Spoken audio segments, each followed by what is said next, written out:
Phone Booth Fighting is back. A weekly podcast talking about the world of mixed martial arts and far beyond with that guy, Frank Mir, the two-time UFC heavyweight champion, and this guy, Richard Hunter. Please like and subscribe to our YouTube channel, Phone Booth Fighting. You see the banner right there across the bottom of the screen if you're watching the video, or subscribe to the podcast and iTunes or wherever you get it. I guess it's not even technically called iTunes anymore. It's just the podcast app on your Apple phone or Stitcher or Spotify or any of those kind of things. Anyway, you know how to do that. You've probably already done it. That's probably why you're listening. But tell a friend to do that for us, won't you? That's how we're going to grow this thing. We've been doing it 5 years and some change now. And Frank and I are going to do something kind of fun today. We've done this before, but it's been a while. We thought we'd do a little watch along, especially because there was a big fight this past weekend in the UFC's heavyweight division, the division that Frank ruled for so many years over there in the UFC. And there was a fight between a couple of top contenders, the number 2 and the number 4, Derrick Lewis and Curtis Blaydes. So we thought we'd do a watch along. So as we're talking and setting up the show, give everybody a chance to get on their ESPN Plus app and queue up the fight. And we'll just talk and watch. And Frank, you actually have not seen the fight, right? I have not yet. No. Okay, this is good because we will get. I know how it ends, but you know. Yeah. So we'll get spontaneous reaction from you, and then this will allow me to act like I know a lot more than I do, because I can be like, now coming up, I anticipate, and then we'll see if it happens or not. How are you doing? First of all, let's get the pleasantries out of the way. What's new over there at stately Mir Manor? Oh, nothing much, man. I mean, still training like I do. I added in doing cardio in the morning, fasted for the last 3 weeks now. So I've been doing that, just a cup of coffee, and I go to the gym with Jenny in the morning first before I go to Syndicate. So that's been helping, losing a bit of weight that way, and then just still just training with the kids as far as their weight training. We kind of separate. I go and do Syndicate, and they do more wrestling practice right now, belly and cage. And Roro was a little under the weather for a couple of days, so he's missed about a week or 2 of training. But today I had him in the backyard just doing squats and jump squats onto the bench just to keep up with what we're doing in the gym, just so he can, get back, doesn't lose too much. Well, I bet the fasting Frank Mir is a delight in the morning. I'm actually a pretty pleasant person. Yeah. Not too bad, even though. Oh, yeah, I'm better than Jesus Christ. What'd you say? Wait a minute. My wife goes, "Yeah, you're better than I am." Oh. I'm not moody when I'm in the first thing in the morning. Am I doing cardio? No. I was just imagining the grumbling stomach, though. That's what I was thinking about, the fasting. You gotten kind of used to that? Yeah, you know what? It doesn't grumble too bad, because when I first get up in the morning, I still take all my vitamins and stuff, and I wash it down with about 16 ounces of black coffee. The biggest adjustment that I've had to make is not putting creamer in my coffee. Oh, yeah.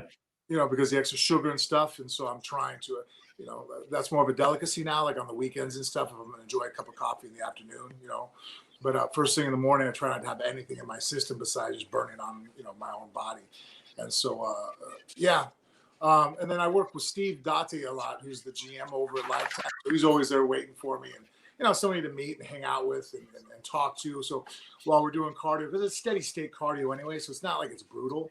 I keep my heart rate between 135 on the low end, and if I get to above 145, I back off a little bit, and I keep it for 40 minutes to an hour, just kind of depending on how much time I have that day. Usually Mondays end up only being about 40 minutes, because I try to still have one lifting day with Nick throughout the week besides just Saturday, and so he lifts at 11, so I have to do cardio, get done like 9:30. So for me to get done and get a shake in and get a little bit more, to get that first meal, my breakfast basically is a protein shake. And then I sprint down to Syndicate to do pad work with John Wood. And then we get done about 10:35, 10:40.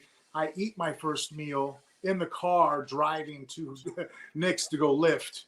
And then in the evening I go to Greg's to go do jiu-jitsu and stuff. So that's my more busy day, like where I jumped bundled more during the morning.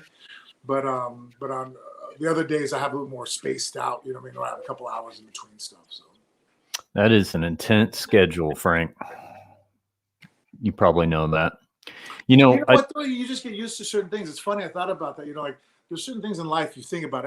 Time you've ever done anything hard, while you're doing it, it's no longer really hard. It's just something you have to do. You got to put one foot in front of the other. Now, when you're in bed the night before, it seems like, fuck, how can I get out of this? Maybe I can change some dates, call in, And if there is a way out, it kind of tortures you. And I always tell people, if you want to torture somebody, you always got to make sure they have hope that they can avoid it, because the hope is what makes people, think that they can avoid it. Yeah. But because I know that once I make a mental commitment that I'm going to do something, that I think my body now knows me. And when I say I'm an extremist, it's like, hey, if we're in, we're all in. So it's kind of like it doesn't fight with me as much as it used to. It's like, this fucker's getting up. We know he is, So yeah, no, that makes sense. And I guess anything can become routine, Yeah. even if it's something horrible. I mean, if you're an undertaker, embalming one dead body after another is another day at the office, right? You and I would be, I know I would for sure be very uncomfortable in a situation where I had to see a dead body and work on it. I mean, it's still a human being. That would be an uneasy day. But you're right. If it's the 1,000th time you've done it, you're probably drinking a cup of coffee and listening to the podcast and, and wondering what you're going to have for dinner that night while you're opening somebody up, That's true. All right. Well, speaking of opening somebody up, let's see if anybody was in need of stitches this past weekend when Derrick Lewis took on Curtis Blaydes. Now, just initial thoughts about this fight, Frank, going into it before we start the watch along. Again, we'll get everybody a chance to get the fight queued up there on their ESPN Plus app. I'll be honest with you, and even with me knowing the results that Lewis won the fight, I didn't think he was going to win the fight. I had him as I had Curtis Blaydes. I would have bet on him to win. I thought with his wrestling, I mean, he has a good chin. I mean, he's taking shots from, Mark Hunt. And, obviously, Francis Ngannou's knocked him down, but Francis knocks down everybody except for, one Stipe Miocic. And, Blaydes has great conditioning, good takedowns, good wrestling base. And Lewis is a very powerful athlete. I'm not going to ever take that away from him. Has a lot of heart, but he's in bad positions a lot. He gives up position. He's kind of like the most technical, or no, I should say, I don't want to say technical and Derrick Lewis in the same conversation. Yeah. He's like the best bad fighter I've ever seen. Like he isn't very good at fighting. Like if you told me you were getting privates or he ever went into the coaching world, I'm like, what's he going to show you? But I mean, the guy's gritty. He's tough. I've seen him. The Volkov fight, I think, stands for that. The guy just, takes a beating and just stayed in there. And, at the last second was able to get the knockout, So he hits incredibly hard. So he always has that. But I felt like just Blaydes had more weapons. And because of the grappling and wrestling, I thought he had a distinct advantage. And also, too, obviously Cormier is a much superior wrestler over Blaydes. But I thought that'd be kind of similar. A guy that probably wasn't going to hurt him with the striking, but just overwhelm him with the grappling, keep him in bad position, and then, eventually, look for a finish with whether it be a choke or whatnot. But, maybe I just overestimated Curtis Blaydes' ability to finish people. So. Well, I actually took Derrick Lewis in this fight, and the reason, I did, and the reason I did is because I thought if Blaydes was going to beat Lewis, he would get a decision over him, right? He'd use the wrestling, he'd grind him out. And that means he would have to be really good. Or not really good. He'd have to win, essentially, 25 minutes of a fight with Derrick Lewis. And with his wrestling, he shouldn't have to. Was he in good positions in the fight? I mean, we're about to watch it, but we're about to watch. Did he have to get in good positions on Derrick? Well, let's review the fight and we can talk it through. Maybe Blaydes just needs to add some jiu-jitsu. I mean, he has the wrestling down. But to me, like that's one kind of the only knock I have on Miocic's style. Yeah. Is when he was fighting Francis, I'm just sitting there going, wow, hey, great fighter, good boxer, good striking, great wrestling, good conditioning, tough, takes a shot. But there's some times where they get people in positions. I'm like, hey, everybody can learn jiu-jitsu. It's one of the more easier arts to acquire, styles of fighting to add. You don't have to be a superb athlete. The other sports, sometimes, especially, striking and wrestling, your athleticism kind of can limit your success, your potential. Whereas in jiu-jitsu, I mean, you can be a very dangerous guy in jiu-jitsu and not be a very great athlete. We see it all the time. That's what I keep telling everybody. So, I mean, like the skills are so efficient. If you're a heavyweight and you're getting guys down, like, I just don't understand. It's like, hey, I couldn't imagine taking the guys back for 20 minutes and not choking them out. Yes. So here's the thing. Now, if I thought Blaydes was going to be able to do that, it might have been a different pick. But I thought, okay, it's going to be a 25-minute decision if Blaydes wins this. And the thing about Derrick Lewis, and you said it a minute ago about being the best bad fighter, and I'll just sort of paraphrase that. This guy, I've never seen anybody look more dead in victory than Derrick Lewis. Like, I've seen him beat people, and I've worried that the guy he just knocked out is actually not as close to being, semi-conscious as Derrick Lewis is, just from the exhaustion. I don't know how much of that is. I'm not saying it's not real, but I don't know how much of it is just built in with Derrick Lewis. Like, he's obviously an incredible athlete in his own way for what he does. I mean, the fact that he can endure what he can endure and just look like he's on death's door. You know what I'm talking about in these fights. And then just lower back always seems like it's. I mean, he lower back during the fight. Yes. And as long as there's puts his hands on his hips, he starts like, Jesus, man. Mm-hmm. Yeah, I mean, even with the Volkov fight, I mean, we was doing the post-fight interview, the joke about him, my balls are hot. We took his pants off. I mean, the guy did not look right, Like, wow, like, someone get this guy some oxygen, And I don't think I've ever seen a post-fight interview with Derrick Lewis where he doesn't look on death's door. No, that's the thing. And I've seen it too many times with him, and it just there was enough of that X factor with him, obviously the power, and then feeling like Blaydes would have to go to a decision to outpoint him. Let me pick Lewis here. Okay, so let's roll the fight. So here's where we're at. I went ahead and got us fast forwarded through all of the introductions and all that kind of stuff. So if you're watching along with us, go to right when the fight starts. So I just paused it 3 seconds into the first round. I'm at 4:57 on the fight clock, meaning 4:57 left in the first round. So just Herb Dean has just barely said, okay, fight, and 3 seconds into the round. And I'm going to count us down 3, 2, 1. You ready, Frank? Yeah. Okay, 3, 2, 1, go. Okay, we're rolling. So I think a lot of people's first question would be, in fact, I think one of the commentators said it, how long will it be until Curtis Blaydes shoots? And maybe it was John, whoever was doing the call was saying something like, what's the over-under? Is it 30 seconds before there's a shot? Well, I like that Curtis is faking the shot. Mm-hmm.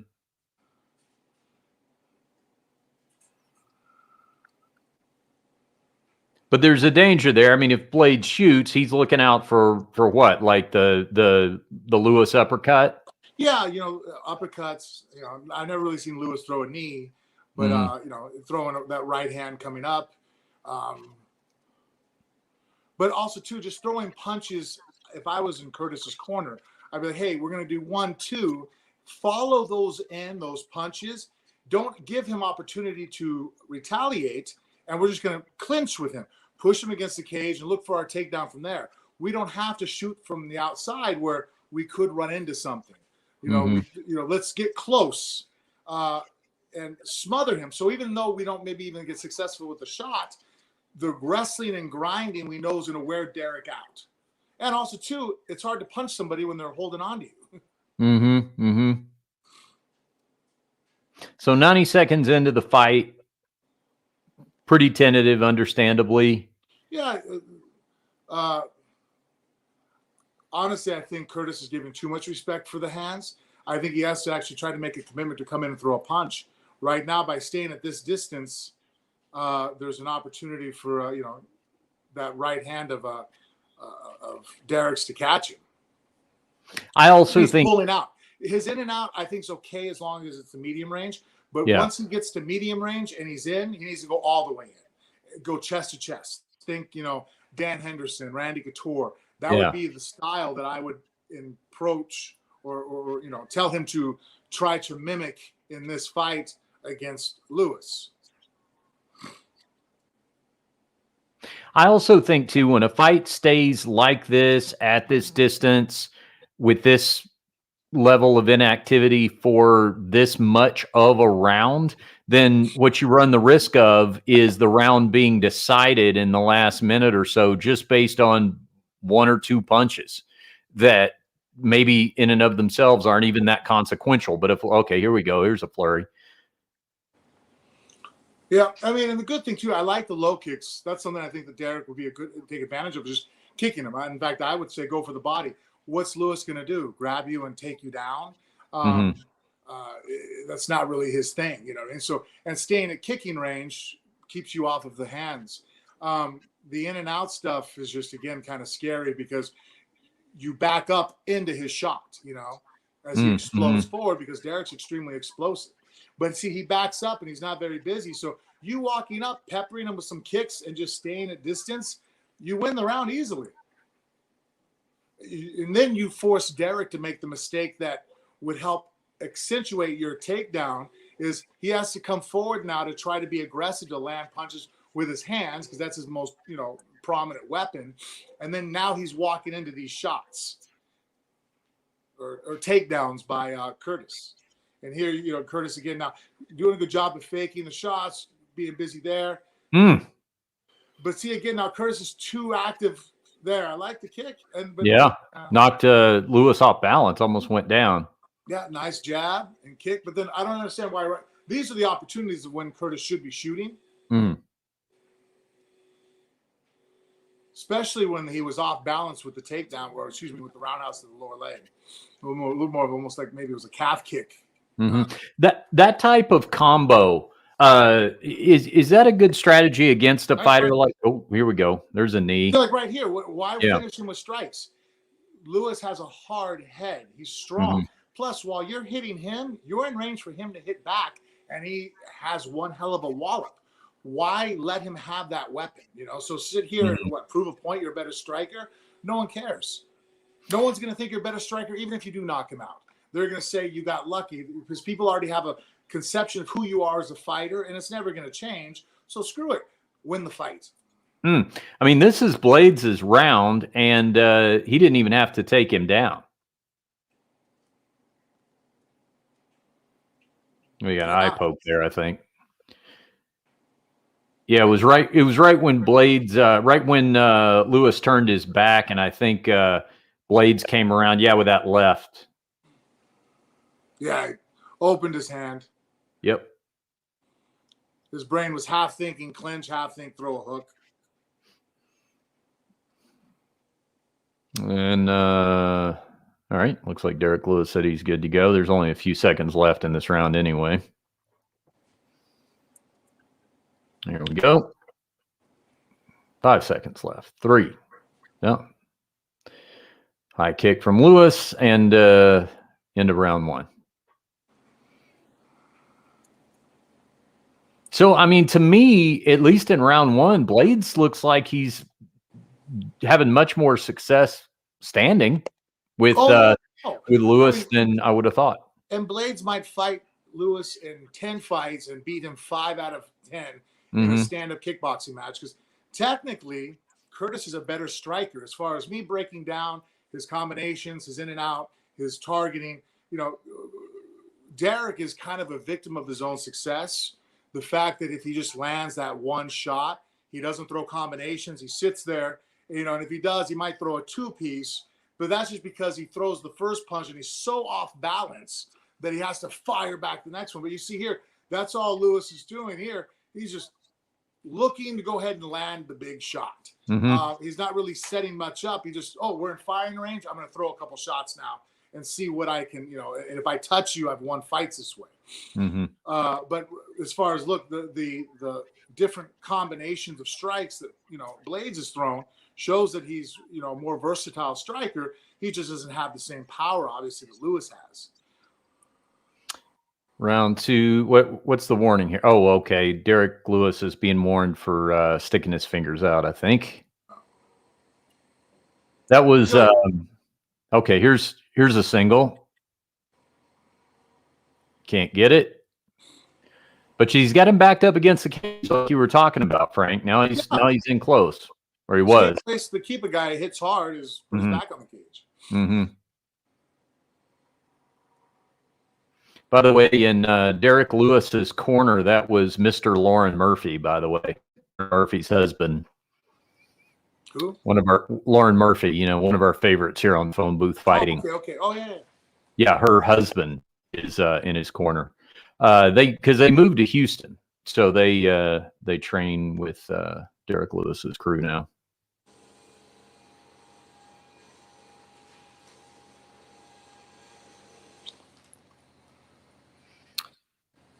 Yeah, we're kind of back to the way the fight started here. Yeah. So it's kind of a carbon copy of the start of the first round as the start of the second here. There's the uppercut, and it's done. One uppercut, Frank. Ugh. Just like we talked about at the beginning of the fight, Blaydes went in. He shot in. I'll hit rewind real quick. Yeah. So I wasn't aware it was in there. Yeah. I'm seeing here the exchange. And Blaydes jumped in on a shot with no punch in front of it. Yeah, I mean, Derrick saw that coming from a mile away and threw the uppercut right and ran into it. Hell, you duck into a shot. Even a guy who doesn't hit hard is going to rock you. A guy like Lewis is going to put your lights out. No setup for on Curtis's part. But, that's the thing. You make mistakes, and that's why I feel that, I don't know, Curtis never really got him down. He made a decent attempt there, but yeah. I just thought for whatever reason that somewhere in 25 minutes that might happen. That's no PhD level fight predictor there, but I just thought that we could see that Derrick Lewis. Now here's the crazy thing about this, and of course we can't play the audio, but I'll just tell you kind of what was said in the post-fight audio. So here's Derrick Lewis. Lewis comes in ranked, who was 4 and who was 2? One of them was 4, one of them was 2 in the rankings. I think Lewis was 4. I think Blaydes might have been 2. Anyway, it doesn't really matter. You'd think that if a 2 beats a 4 or a 4 beats a 2, that the heavyweight champion's going to get called out in the post-fight interview, wouldn't you think? By the winner? If I'm Derrick Lewis, I don't want to fight Miocic. Well, I understand, but just in general, forget it's Derrick Lewis. I'm just talking about the generic 4th ranked fighter, the generic 2 ranked fighter. Yeah, that would be. That's norm, that would. But I think Derrick is very happy just winning fights, and Well, interesting you say that, because in the post-fight interview, he calls out Alistair Overeem. Oh, yeah. Okay, but Alistair Overeem just lost a fight. Great credit to Derrick Lewis. If Derrick Lewis just knows where he's at, like you just said, maybe he's just happy winning fights. It's something he's good at and can make a nice living at and all that kind of thing. But that's pretty unusual when you think about it. A guy who just beat somebody with a devastating KO, a top-ranked contender like that, and then he calls out somebody ranked pretty well below him that just lost a pretty one-sided fight. Pretty unusual, right? Well, I think he just sees maybe the opportunity to get a win over someone with a big name. And still, I would still think that's a pretty competitive fight because, Alistair is very aware that his chin is not, he's had a lot of miles, man. That guy's, between K1 and whatnot, he doesn't even take a moderate shot anymore in the heavyweight division, So, he could clip him with a jab and drop him. But Alistair knows that, and he's a very skilled striker. So he was going to avoid, and he could put, Derrick in some trouble. And some of the times that Derrick ducks, there's a few positions that like he's done it. He did it in this fight where he puts his gloves together and he shields like a boxer and his body weight is forward. He did it against Volkov. I specifically remember several times he bends over. If he does that against Alistair, with Alistair's ability to still knee, he's still one of the most powerful kneers in the world. That could be as far as if I was his trainer, like, hey, we have a bad habit of doing X, and the guy you just called out happens to be best in the world at grabbing someone's head and putting a knee through their body or through their skull, No, I'm not saying it doesn't make sense for him. In this particular case, I'm just saying how unusual it is. If you just think about he has a set pay, he's not getting paid more to fight for the belt, and I guess he figures he's not going to be able to beat Stipe anyway. So yeah. Well, vintage Derrick Lewis there, and hope you enjoyed the watch along.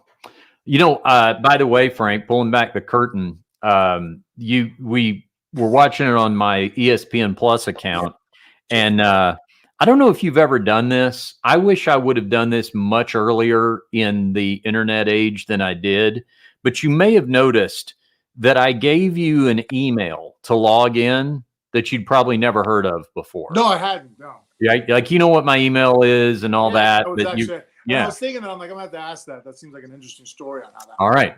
So I came up with a genius idea.